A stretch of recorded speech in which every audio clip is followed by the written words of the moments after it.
acceptance.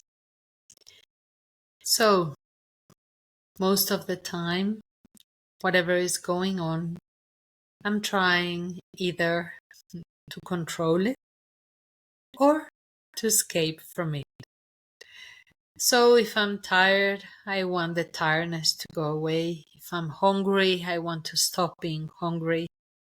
If I'm having an itch, I scratch on my body. If I'm uncomfortable, I want that discomfort to go away. And I use all sorts of resources for that. A lot of the resources, they go into my mouth, literally, physically. I eat or I take a substance in order to alleviate or change whatever it is, the experience that I'm having.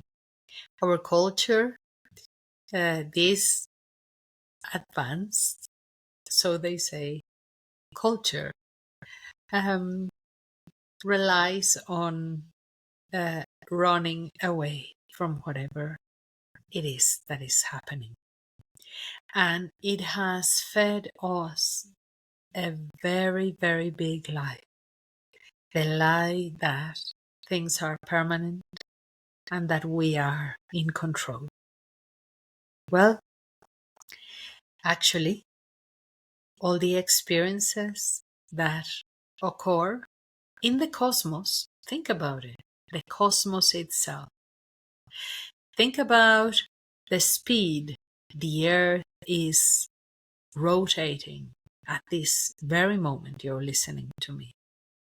Think about the speed the Earth is moving across space, going around the sun. Now that sun that is the center of the solar system we apparently live in is moving as well through space around the galaxy. The speeds and the movement of stars and planets wouldn't be able to be comprehensible by our mind. If you're curious enough, you can go ahead and Google it. There are even some very nice animations where you can see the speed at which the solar system is traveling through space in the galaxy. And you can see as well how the galaxy itself, the Milky Way, is traveling through space as well. So movement is one of the fundamentals of reality. And this movement, we can also understand it as impermanence, meaning there's nothing that is static. There is nothing that is really in the control we think we have about things. Things are in constant motion, and constant motion and movement implies constant change. So no matter how we want to disguise the lie that we are in control or that life is permanent, well, that's a delusion that the moment you peel it off your eyes and your consciousness, it's going to be a little bit uncomfortable and maybe painful. Once you allow it to happen, once you understand everything is in motion, everything, and that includes myself and my whole existence, we can understand that I am not in control. I am simply a traveler through space, having right now the experience of a human being in planet Earth. Then this human being, somebody decided that it was going to be called Paola, right? But that's just simply it. It's just an instant. It's just a moment, and I don't know what's going to come out of it. So when control is what motivates my life, I am then locked in the prison of perpetual suffering, because that is going against every single thing that is occurring. That is going against the very nature of reality itself.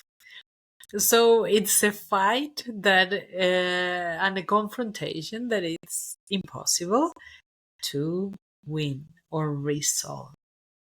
So when I am in the state of control, frustration will rise up, and most of the time I will arrive to a place of surrendering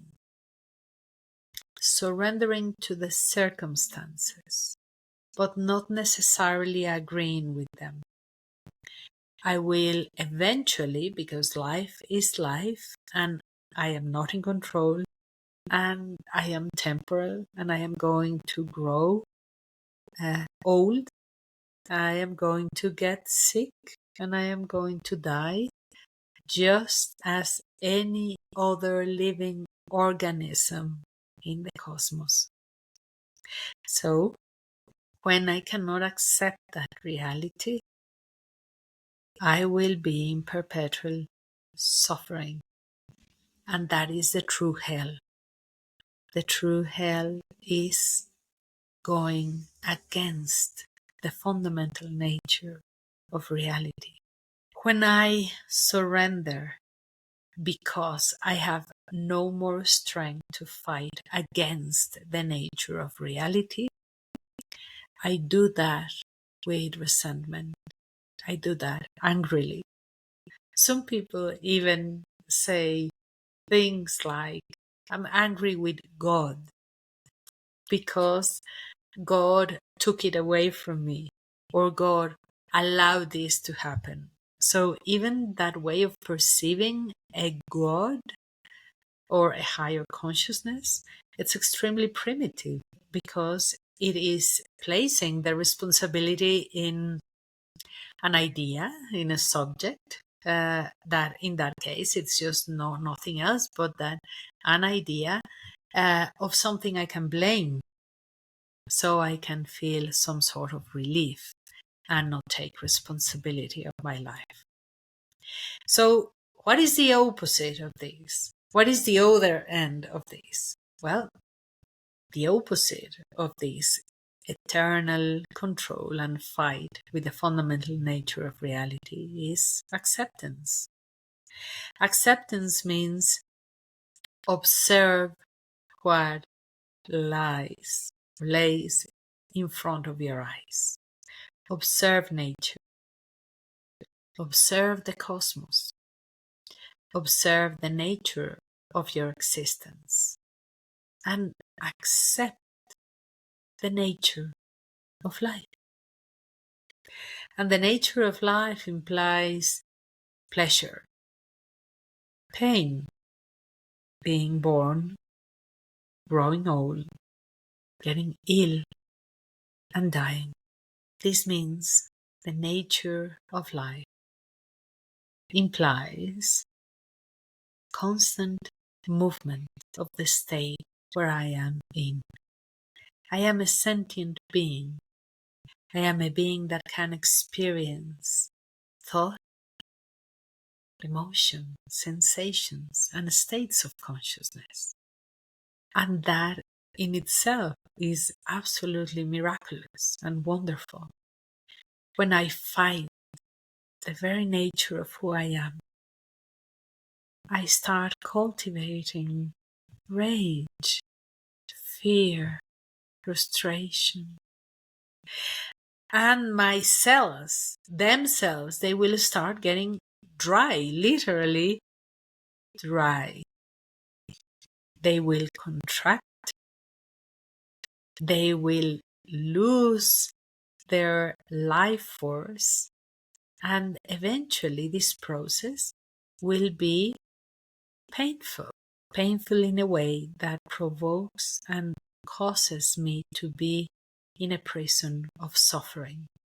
So suffering itself is a choice. That is what I'm saying. I suffer because I fight the fundamental nature of reality. Let's start practicing acceptance, the acceptance of what is. Begin to put in even the word in your dialogue, in your everyday life, in your everyday routine, in your relationships, and accept. Things as simple as today is warm, okay, and I'm sweating. Well, that's it. Don't fight it. Today is very cold, and I feel cold.